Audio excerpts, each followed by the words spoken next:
마태복음의 말씀 17번째, 사랑은 정의다 라는 제목으로 함께 말씀을 나눠보고자 합니다.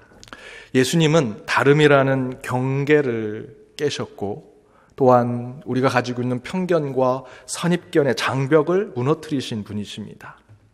정통 유대교 사회에서 유대인과 이방인 사이에 있는 경계를 허무신 분이시고, 철저한 가부장적인 사회에서 가장 두텁게 서 있는 남자와 여자 사이에 있는 장벽을 무너뜨리신 분이십니다.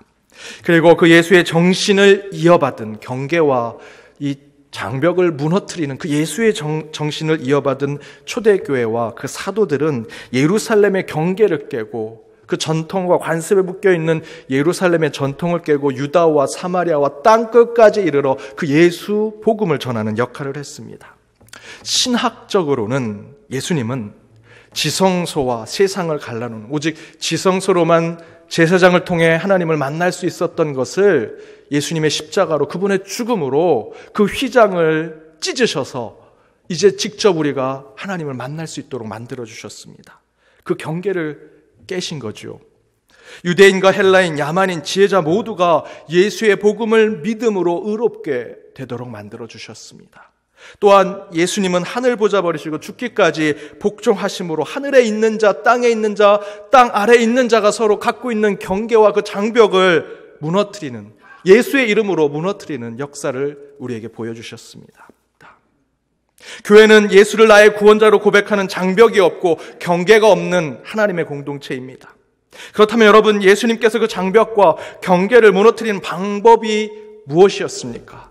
이미 저와 여러분이 잘 알고 있는 사랑입니다. 하나님의 사랑. 오늘 본문에서도 그런 경계와 장벽을 부수는 것이 사랑임을 이렇게 증거하고 있습니다. 43절과 44절입니다. 함께 읽겠습니다. 또 내 이웃을 사랑하고 내 원수를 미워하라 하였다는 것을 너희가 들었으나 나는 너희에게 이르노니 너희 원수를 사랑하며 너희를 박해하는 자를 위하여 기도하라. 내 가족은 사랑할 수 있지요. 내 이웃까지도 내가 사랑할 수 있습니다. 그러나 원수까지 사랑하는 건 참으로 힘듭니다. 그러나 예수님은 이 세상의 어떤 경계와 장벽이라도 허물고 또한 무너뜨리기 위해서 원수하고 쌓인 그 장벽을, 그 경계를 무너뜨려야 한다라고 말씀하고 계십니다. 그런데 그 방법이 무엇이냐? 오늘 본문에 나와 있는 대로 사랑이라는 것입니다. 원수를 사랑하라. 그런데 여러분, 저와 여러분 솔직하게 원수를 사랑하실 수 있겠습니까? 예수님이면 몰라도, 성인 군자면 몰라도 저와 여러분, 그저 그냥 보통의 삶을 살아가는 저와 여러분이 원수를 사랑할 수 있을까? 불가능한 것 아니겠습니까? 내 부모를 죽인 살인범이 있습니다. 내 앞에 있습니다. 예수님이 원수를 사랑하라고 했으니 당신을 사랑합니다. 할 수 있겠습니까? 내 아내, 내 남편, 내 자녀를 해한 강도가 내 눈앞에 있습니다. 사랑할 수 있겠습니까, 여러분? 어찌 내 삶을 풍비, 박산 만든 그런 사람이 내 앞에 있다면 그를 어떻게 제가 사랑할 수 있을까? 여러분, 사랑할 수 있겠습니까? 제가 지금 이 시간 가장 은혜로운 말, 좋은 말, 지혜의 말씀을 전하는 설교자로 여러분 앞에 서 있지만 아무리 생각해도 여러분, 원수를 사랑합시다 라는 말을 정직하게 하기가 솔직히 너무나 힘듭니다.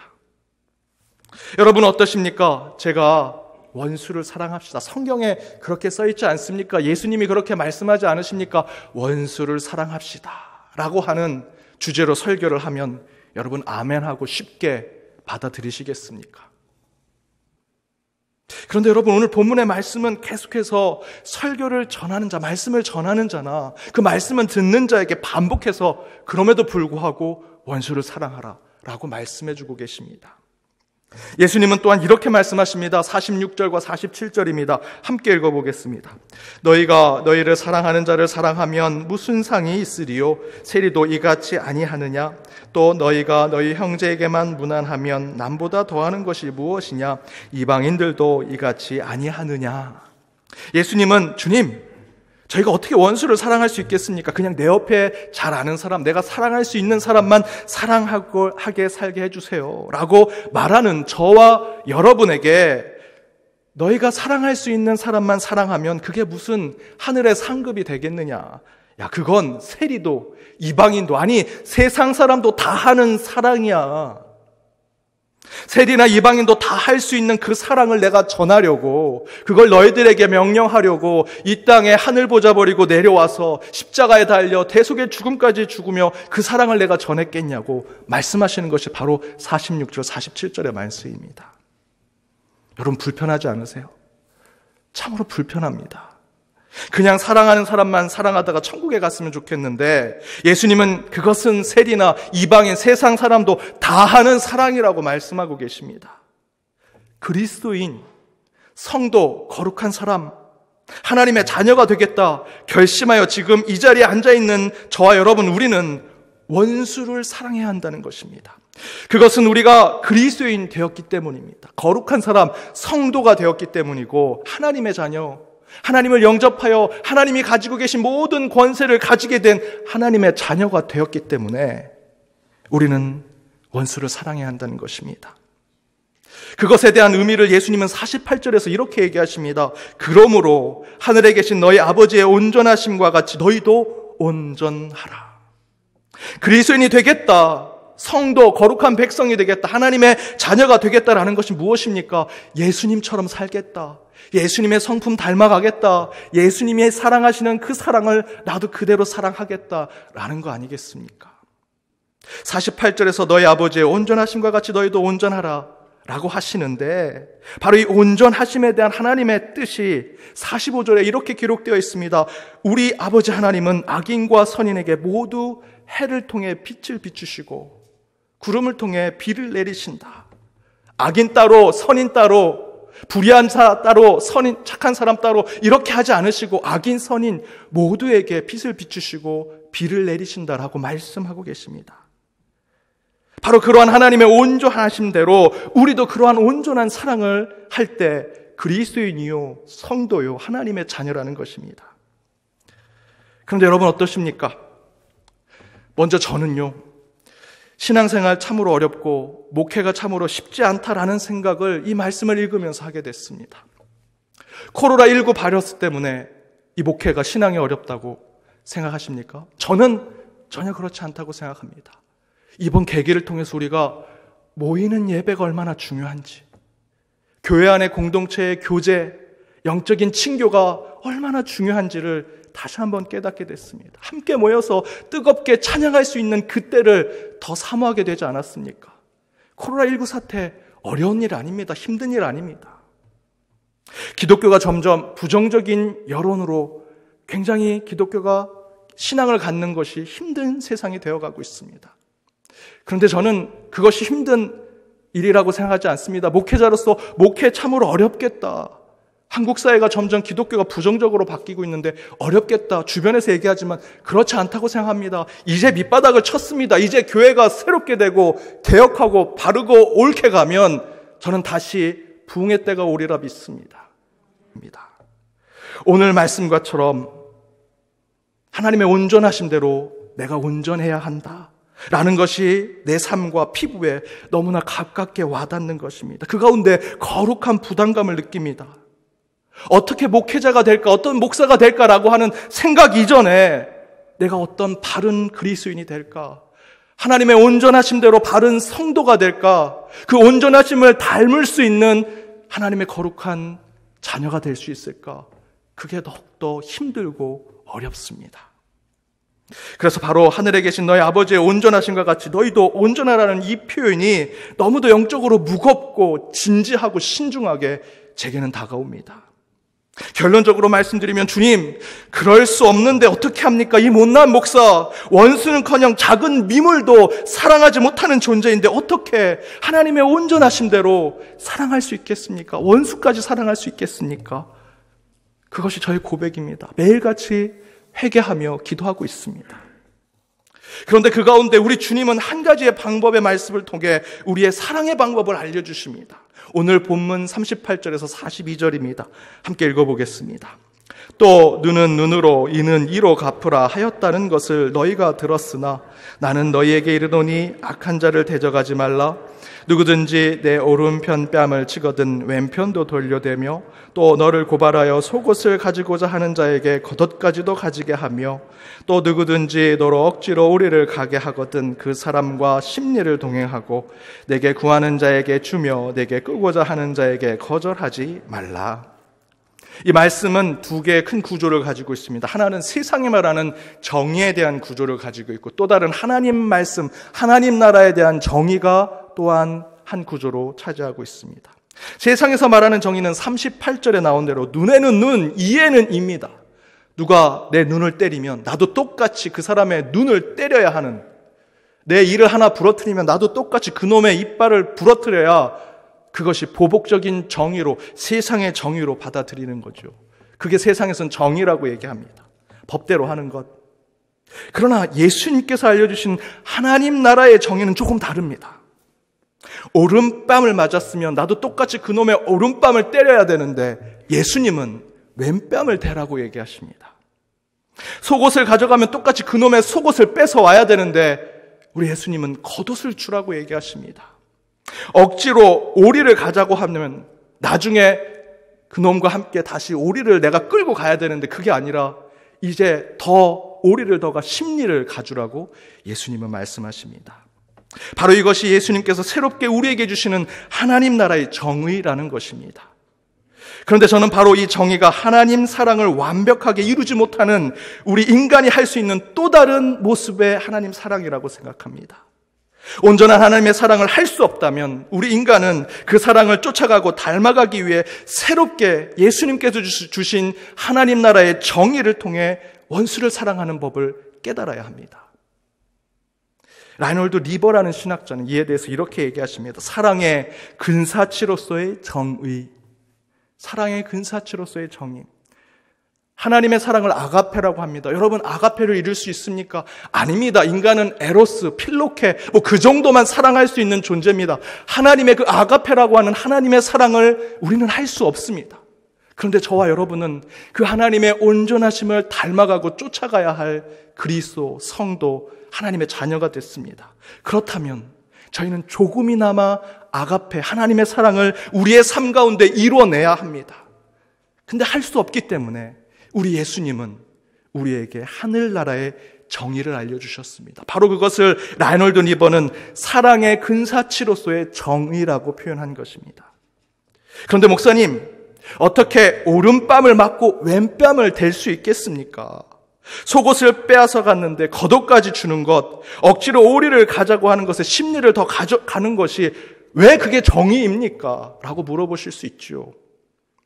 이에 월터 윙크라고 하는 신학자는 이렇게 얘기합니다. 마태복음 5장 38절에서 44절은 결코 수동적, 소극적, 체념적 태도를 가르치지 않음을 증명합니다. 이 단락은 분명 예수님의 비폭력적 방법을 보여주지만 이것은 정당한 전쟁 이론과 평화주의를 넘어선 예수의 제3의 길을 압축적으로 제시합니다. 바로 여기서 제3의 길은 맹목적인 사랑이 아닙니다. 그냥 목사님이 교회에서 사랑하니까 사랑하는 것, 그것이 아니라는 겁니다. 정당 정쟁론, 평화주의, 세상이 얘기하는 정의, 눈에는 눈, 이에는 이, 그것도 아닌 새로운 하나님 나라의 정의의 방법론을 이야기하는 것입니다. 그런데 실제로 왜 예수님께서 그런 세상의 정의, 정당 정쟁론 또는 맹목적인 사랑 사이에 제3의 길로서의 정의를 말씀하시면서 오늘 특별히 이 본문의 세 가지를 얘기하시는데 그 세 가지의 이야기를 잘 살펴보면 우리는 충분히 그 사랑과 정의의 관계를 이해할 수 있습니다. 여러분, 그것은 단순히 비폭력적인 평화주의를 얘기하는 것이 아닙니다. 내가 한 대 쳤어? 나 너랑 싸우기 싫어. 한 대 더 때려. 그런 얘기가 아닙니다. 내 속옷 가져갔어? 난 다투기 싫어. 내 겉옷도 가져가. 그런 바보 같은 일을 하라는 게 아닙니다. 날 끌고 오리를 갔어? 난 평화주의자야. 그래, 싸우기 싫으니까 내가 오리 더 가줄게. 그런 얘기가 아닙니다. 그렇다면 이 세 가지의 표현 안에서 우리 예수님께서 우리에게 사랑과 정의의 관계에서 우리에게 알려주시려고 하는 본뜻은 무엇일까? 39절을 보시면 당시 오른뺨을 맞는 것은 하인이 또는 노예가 잘못했을 때 주인이 체벌하는 방법 중에 하나였습니다. 당시 역사적 배경에는 그런 것이 있었습니다. 주인이 오른 손등을 가지고, 손바닥이 아닙니다, 손등을 가지고 노예나 하인의 오른뺨을 찰싹 따귀를 때리듯 때리는 것을 얘기합니다. 그런데 지금 오늘 본문에 나온 것은 하인이나 노예가 잘못했을 때 체벌할 때 때리는 것이 아니라 그냥 때리는 겁니다. 수치를 느끼게 하기 위해, 모욕을 주기 위해서. 우리 옛날에 조선시대에도 양반이 자기들 노예와 하인들, 쌍놈이라고 하는 그 사람들을 데리고 아무 이유 없이 매질을 했다고 합니다. 왜 매질을 했습니까?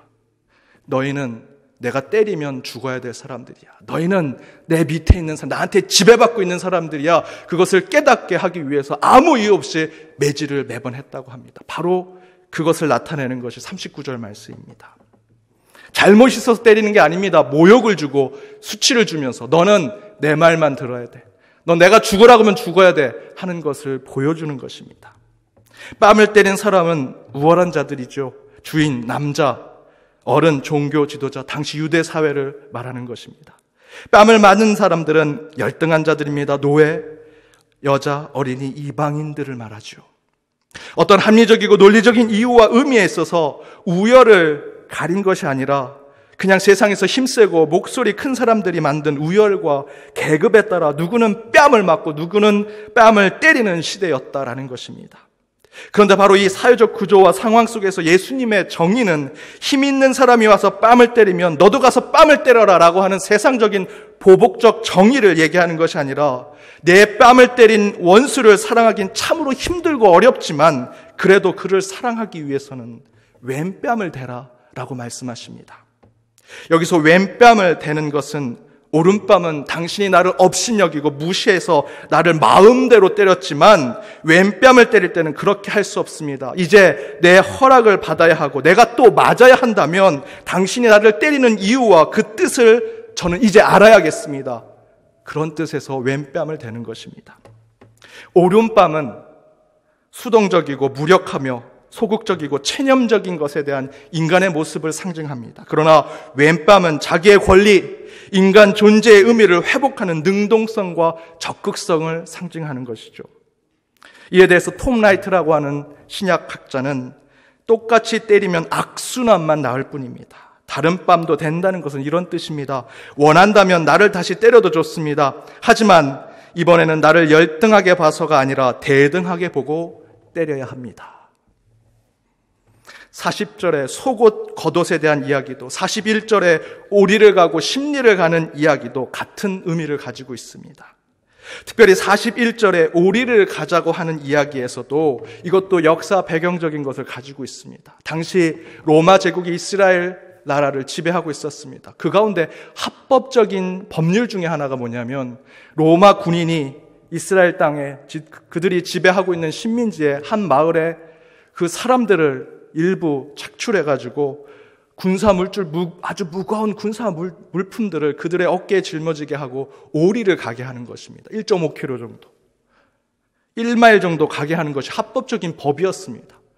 그래서 군인들은 그냥 걸어가고 그 동네에 있는 사람들이 그 물건들을 짊어지고 가는 일들이 있었습니다. 바로 그것을 얘기하는 것이 이 오리와 심리를 가는 예화입니다. 그런데 여기에 보시면 41절에 예수님이 억지로라고 하는 표현을 쓰시죠. 합법적인 겁니다. 문제가 될 일이 아닙니다. 그런데 예수님은 그것이 억지였다라고 얘기합니다. 어찌되었든 예수님은 오리를 가자고 하면 심리를 같이 가주라고 얘기하십니다. 그 원수 같은 로마 군인들의 명령도 치가 떨리고 화가 나는데 예수님은 도리어 그들의 말도 안 되는 명령에 야, 오리 더 가줘 라고 얘기하십니다. 정의와 폭력으로 세상을 바꾸려고 예수님의 제자가 된 가룟 유다, 열심당이었던 시몬, 그리고 베드로까지도 몇 명의 제자들이 예수님이 그렇게 얘기하신 것이 도저히 이해가 되지 않았을 것입니다. 로마 군인이 오리 가자고 하면 그것은 악법과 같은 것인데 내 칼을 들고 그 로마 군인과 싸워야지 어떻게 오리 가자고 하는데 심리를 더 가질 수 있느냐 이런 생각을 했겠죠. 그러나 예수님은 오리를 억지로 가게 되면 다음에 심리는 기쁨으로 가라고 얘기합니다. 오리를 갈 때는 악법이지만 그 원수 같은 사람의 명령에 따라서 가지만 그 다음 오리는 하나님의 사랑으로 축복된 마음으로 자원하는 마음으로 가라고 예수님은 말씀하십니다. 그것은 원수의 폭력과 불의에 맞서 예수님께서 전해주시는 하늘나라의 정의입니다. 또 다른 원수를 사랑할 수 있는 하나님 방법이기도 하죠. 저와 여러분은 완벽한 사랑을 할 수 없습니다. 그러나 그 사랑을 하기 위해서는 하나님께서 우리에게 주신 정의의 방법대로 그 원수를 대하면 그 가운데 하나님의 사랑을 경험할 수 있습니다. 한 젊은 집사님이 계셨습니다. 지방에 몇 년 동안 파견을 가게 됐습니다. 꽤 외진 곳이었습니다. 그 회사 직원들만 있는 곳이었습니다. 그래서 그 직원들과의 관계를 잘해보려고 했는데 본인의 직속 상관이 굉장히 비인격적인 사람이었습니다. 아주 나쁜 사람, 평이 안 좋은 사람이었습니다. 아니나 다를까 직속 상관인이 자신을 너무나 괴롭히는 겁니다. 특별히 교회에 다닌다는 이유로, 그리스도인이란 이유로 더 괴롭히는 겁니다. 난 교회 다닌 사람이 제일 싫다고 하면서 힘들게 하는 겁니다. 계속해서 괴롭히고 부당 대우를 하니 이 집사님이 본사에 투고를 하고 편지를 썼습니다. 이 상관이 이렇게 잘못됐고 이런 문제가 있고 부하 직원들을 힘들게 하고 있다고. 그 편지를 쓰고 잠에 들었는데 그날 꿈에 요셉에 대한 꿈을 꾸셨다고 합니다. 요셉 여러분 잘 알고 계시지 않습니까? 온갖 억울하고 속상한 일을 겪었음에도 불구하고 요셉의 형들은 요셉을 팔아먹었습니다. 보디발 장군에게 충성을 다했습니다. 지극정성으로 섬겼습니다. 그런데 그곳에서도 억울한 일을 당해서 감옥에 갇히게 되었습니다. 감옥에 갇혀서도 그 감옥에 있는 동료들의 꿈을 해몽해 줬습니다. 그러면 밖에 나가서 이제 내 잘못을, 내가 억울한 일을 풀어주겠지 생각했는데 그들이 다 은혜를 까먹었습니다. 그럼에도 불구하고 요셉의 형들에게 최선을 다합니다. 요셉은 보디발 장군에게 지극정성으로 합니다. 감옥에 있는 동료들에게 억울하고 속상해도 그들을 최선을 다해서 대해줍니다. 그렇게 살아가는 요셉에 대한 이야기를 꿈을 다 꾸고 잠에서 깼습니다. 이 집사님이 생각해보니 이것이 하나님의 메시지라 생각하고 투고로 썼던 편지는 버리고 그 힘들게 하고 그리스도인들을 그렇게 미워하는 그 직속 상관을 지극정성으로 모시기 시작했다고 합니다. 처음에는 얘가 미쳤구나라고 얘기하더랍니다. 나중에 시간이 좀 지나니 넌 내가 만나본 사람 중에 기독교인 중에 가장 착한 기독교인인 것 같다고. 떠날 때에는 여전히 나는 기독교인과 교회가 싫지만 너한테만큼은 내가 손해보지 않고 나쁜 일 안 당해서 그래도 기독교와 하나님에 대해서 조금 생각하게 되었다고. 그러면서 속으로 이 집사님께서 물론 이 상관이 이 높은 상관이, 직속 상관이 이 인격적으로는 좀 문제가 있고 이 기독교인을 싫어하는 것이 참으로 불편했지만 반대편으로 봤더니 이 직속 상관에게 분명히 기독교인과 아주 불편하고 부정적인 경험이 있었겠구나라는 생각을 하면서 연민이 느껴졌다고 합니다. 그래서 그 이후로 아무 상관이 없는데도 불구하고 그 상관을 위해서 계속해서 중보기도 해줬다고 합니다. 그리고 본인도 몇 년 후에 본사로 발령이 받았습니다. 발령이 받으면서 승진이 됐는데 함께 입사한 동기보다 가장 먼저 승진을 한 겁니다. 나중에 알고 봤더니 바로 그렇게 자신을 괴롭히고 하나님을 미워하고 교회 다니는 사람들을 미워했던 그 직속 상관이 자기를 추천한 것을 알게 되었습니다. 그리고 나서 그 얘기를 하시면서 하나님이 이루시는 사랑이 뭔지, 정의가 뭔지를 다시 한번 생각하게 되었다라는 간증을 들었습니다. 여러분, 우리는 하나님 아버지가 온전하신 대로 우리도 온전해야 하지만 어느 누구 하나 하나님의 사랑, 하나님의 온전하심을 우리가 이룰 수 있겠습니까? 그럴 수 없게 우리는 예수님께서 오늘 말씀에서 허락하신 제3의 길의 정의를 통해 하나님의 사랑을 조금이나마 성취해가는 자들이 되어야 합니다. 여러분, 사랑은 정의입니다. 정의는 사랑입니다. 오늘 본문에 하나님의 정의를 실천하는 것으로 저와 여러분이 이룰 수 없는 그 하나님의 사랑이 이루어지는 은혜를 맛보는 저와 여러분이 되기를 주님의 이름으로 축복합니다.